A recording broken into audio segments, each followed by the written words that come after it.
Yuk kembali lagi di channel Pratama Anime. Kali ini kita akan membahas spoiler BTTH Season 5 episode 61. Kita langsung aja ke pembahasannya. Setelah ditinggalkan gurunya, Xiao Yan mulai membentuk kekuatan untuk menghadapi aula jiwa. Ini juga diperlukan untuk menjaga klan Xiao tetap aman. Xiao Yan tidak mengurus masalah ini langsung tapi diserahkan pada Hai Bodong dan kedua kakaknya. Adapun Xiao Yan ia menemui Yuyun setelah menerima kabar dari Nalan Yanran murid-murid sekte Mystic Cloud sudah sepenuhnya meninggalkan gunung, hanya tersisa murid dan guru. Sambil membawa Xiao Yan, Nalan Yanran berkata bahwa mereka akan segera pergi. Ketika Xiao Yan bertemu dengan Yuyun, Xiao Yan menanyakan kenapa Yuyun ingin meninggalkan Kekaisaran Jiama. Yuyun berkata bahwa ia ingin menjelajahi benua Doki. Xiao Yang sempat meminta Yuyun tinggal bersamanya. Namun Yuyun menolak karena statusnya sebagai pemimpin sekte. Yuyun berkata bahwa mereka sudah tidak bisa bersama. Jika saja dulu Xiao Yan lebih berani dan melakukan itu, mungkin mereka bisa bersatu dan situasi ini tidak akan pernah terjadi, tapi tidak ada yang mengetahui masa depan. Xiao Yan tidak bisa mengubah pikiran Yuyun, ia hanya memeluk dan mencium Yuyun. Ciuman mesra terjadi lagi di sini guys, tapi jika ini sesuai cerita novel mungkin saja ada perubahan di animasinya. Lanjut. Yuyun pergi setelah 3 hari bersama Xiao Yan dan Yuyun meninggalkan rompi dan cincin penyimpanan. Ini adalah cincin penyimpanan dari sekte Mystic Laut. Banyak teknik Du di sini. Setelah itu Xiao Yan kembali ke Menshang klan Xiao. Di depan Menshang, Xiao Yan dihadang oleh penjaga. Ini adalah penjaga dari klan Xiao yang salah paham. Xiao Yan tidak menganggap penjaga ini melakukan kesalahan dan pergi begitu saja. Xiao Yan kemudian bertemu dengan kedua kakaknya dan menyampaikan bahwa besok pertemuan besar akan diadakan. Keesokan harinya pertemuan besar diadakan keluarga Kekaisaran klan Naran, klan militer, klan MU dan asosiasi alkemis. Langsung ke poin utamanya, Xiao Yan merencanakan pembuatan faksi yang disebut sebagai aliansian. Meskipun berada dalam kesatuan, masing-masing klan berhak memiliki panatua sendiri. Misalkan Xiao Yan presiden, Nalanji dan Hai Bodong adalah menteri-menterinya. Beberapa klan setuju, hanya asosiasi alkemis yang menolak. Xiao Yan tidak menyerah dengan asosiasi alkemis. Xiao Yan menjanjikan bahwa asosiasi alkemis akan memiliki alkemis tingkat 5 dalam 10 tahun dan bisa membuat Fama naik ke tingkat 6. Fama teringat bahwa gurunya Xiao Yan adalah dewa obat Yao Lao, jadi Xiao Yan memiliki kualifikasi berkata seperti itu. Menaikkan tingkatan alkemis itu sulit, tapi jika dibimbing oleh murid dewa obat mungkin hal itu bisa dilakukan. Hasilnya asosiasi alkemis setuju bergabung dengan aliansian. Asosiasi alkemis sudah ditaklukkan, tinggal keluarga Kekaisaran. Xiao Yan lalu berjanji lagi bahwa Xiao Yan akan merawat orang-orang terpilih dari berbagai klan untuk menjadi seorang dohuang. Mendengar tawaran ini, keluarga Kekaisaran menyatakan akan bergabung dengan aliansian.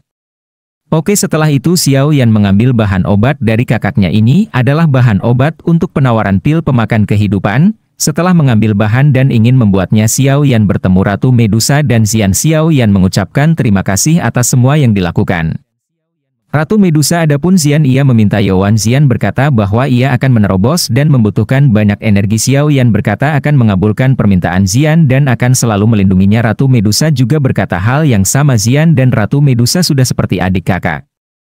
Kemudian Xiao Yan berbicara tentang pil pemulihan jiwa kepada Ratu Medusa. Perjanjian 1 tahun tinggal 2 bulan lagi. Xiao Yan berkata akan menyerahkannya apapun akibatnya. Penyerahkan pil pemulihan jiwa sama dengan menyerahkan hidup Xiao Yan kepada Ratu Medusa. Namun Xiao Yan berkata akan tetap menepati janjinya. Ratu Medusa dengan berkatan tentu terkejut dengan perkataan Xiao Yan, dan setelah itu Ratu berdusta berkata kalau bahan obat sudah dimakan Xian, pil pemulihan jiwa bisa diserahkan di lain waktu. Nah di sini dulu guys, selanjutnya Xiao Yang akan mengasingkan diri untuk menerobos ranah Dohuang Tu. Lagi dan lagi terjadi perubahan dari versi alur cerita novelnya. Tidak ada ciuman perpisahan, hanya saling bertemu saja, tapi mau gimana lagi, kita nikmatin aja.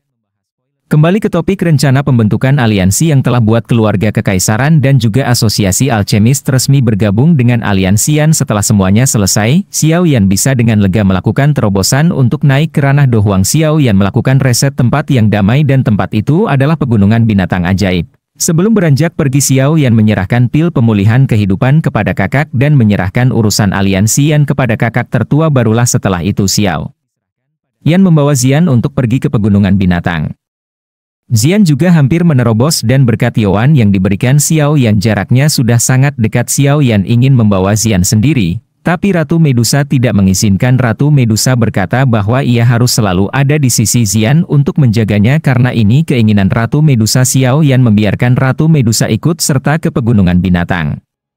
Xiao Yan, Xian dan Ratu Medusa tiba di puncak pegunungan dengan cepat dan mereka singgah di kota Kingshan terlebih dahulu. Kota Kingshan adalah kota kecil. Disinilah pertemuan pertama Xiao Yan dengan dokter peri kecil. Saat tiba di kota ini mereka jadi perhatian orang-orang terutama Ratu Medusa dan Xian. Kecantikan Ratu Medusa menggoda semua laki-laki dan keimutan Xian meruntuhkan hati mereka. Karena hal ini Xiao Yan ingin bergegas meninggalkan kota Kingshan.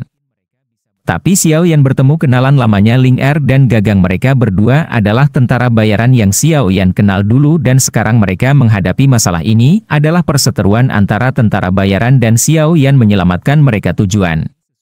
Xiao Yan bukan bernostalgia jadi Xiao Yan tidak berlama-lama menuju lembah Gunung Xian. Xiao Yan dan Ratu Medusa akhirnya sampai di tempat tujuan. Ini adalah lembah gunung yang mempunyai energi yang sangat padat. Pada lembah ini terdapat rumah kecil. Dulunya ini adalah tempat latihan Xiao Yan dan dokter peri kecil, namun saat ini tempat ini dijaga oleh binatang ajaib. Untung saja ada Xian. Dengan tekanan garis keturunan Xian mengusir binatang ajaib ini dengan mudah. Tapi yang paling menjulikan adalah pondok kecil ini dilindungi dengan racun mematikan. Ada racun yang ditebar di pintu masuk. Xiao Yan jadi lebih berhati-hati dan meminta orang yang menempati tempat ini untuk keluar. Jika tidak, Xiao Yan berkata akan menghancurkan pondok kecil ini. Mendengar ancaman seorang berjubah hitam muncul, ia berkata jika Xiao Yan berani menghancurkan pondok kecil ini mereka akan mati. Berusaha adalah orang yang tidak tahan menghadapi hinaan dan mengancam balik. Orang ini juga tidak mau mengalah. Keduanya terlibat adu bacot, pertarungan pun tidak terhindar lagi dan keduanya memiliki kekuatan yang seimbang.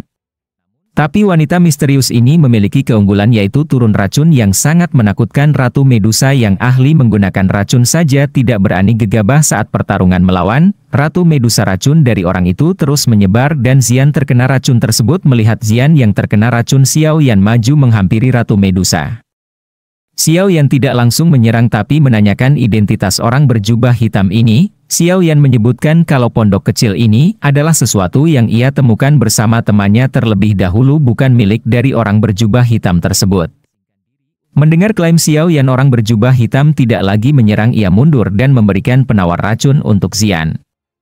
Nah, di sini dulu guys, kalian mungkin sudah bisa menebak kalau orang berjubah hitam ini adalah teman lama Xiao Yan, dokter peri kecil sang wanita racun. Tunggu di episode 63 guys, dan jangan lupa like, komen dan subscribe ya guys. Bye bye guys, jangan lupa like, komen, dan subscribe.